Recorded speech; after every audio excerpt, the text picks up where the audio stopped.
Ram Radhe Radhe friend, हमारे channel में आप लोगों का स्वागत है। हम आप लोग के बीच में बहुत प्यारा सा भजन गीत लेकर के आई हूँ। अगर आप लोगों को पसंद आए तो लाइक करें, सब्सक्राइब करें, कमेंट बॉक्स में ज़रूर लिख के भेजें सोहर गीत कैसा लगा आप लोगों को। रे के हाथ ले हली है बेलवा, दूसरे हाथ लोटा, दूसरे हाथ लोटाऊ हो थड़ी गाई शिव के मंदिर वा तो शिव काहे पूजे, तो शिव काहे पूजाई हो। ललना चढ़ी गईले शिव के मंदिर वा तो शिव काहे पूजे, तो शिव काहे पूजाई हो।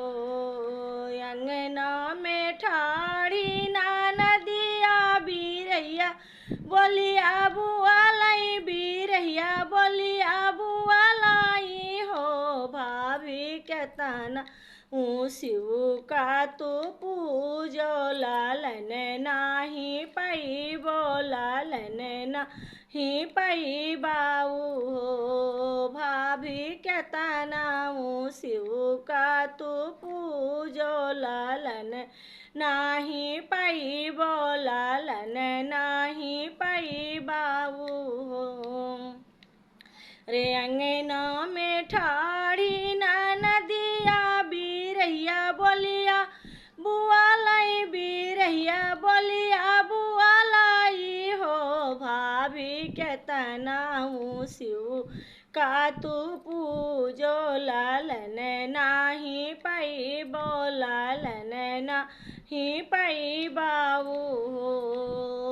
अंगना में बैठी है सासू तो बहू हरियार जी का रही, बहू हरियार जी का रही हो। सासू के तनों में शिव का हे पूजे बैलालन नाही पई, बैलालन नाही पई बाई हो। सासू के तनाऊ शिव का मैं पूजे बैलालन नाही पई, बैलालन नाही पई बाई हो।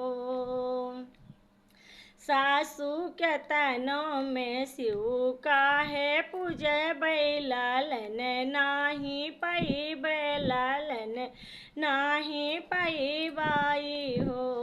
बहू हरि ना हो मोरी, बहू हरि तू ही ने मोरी, बहू हरि हो। बहू हरि चढ़ी जा शिव के मंदिर वा तो शिव काहे पूजो, लालन तोरे होई है, लालन तोरे होई हाई हो। बहू हरि चढ़ी जात्यो शिव के मंदिर वा तो शिव काहे पूजो, लालन तुअरे होई है, लालन तोहरे होई हाई हो।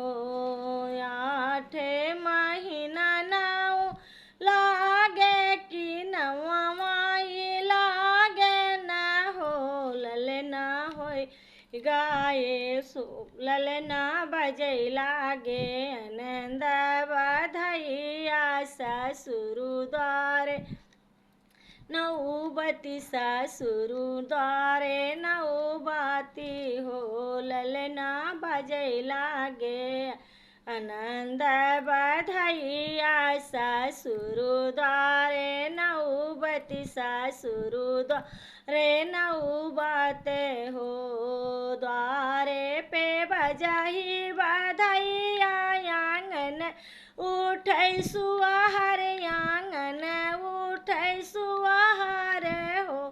ललना कोने कोने नचही ना नदिया, कांगनवा हम लिया बाई, कांगनवा हम लिया बाई हो। ललना कोने कोने नचही ना नदिया, कांगनवा हम लिया बाई, कांगनवा हम लिया बाई हो। अरे ननदी ना हो मोरी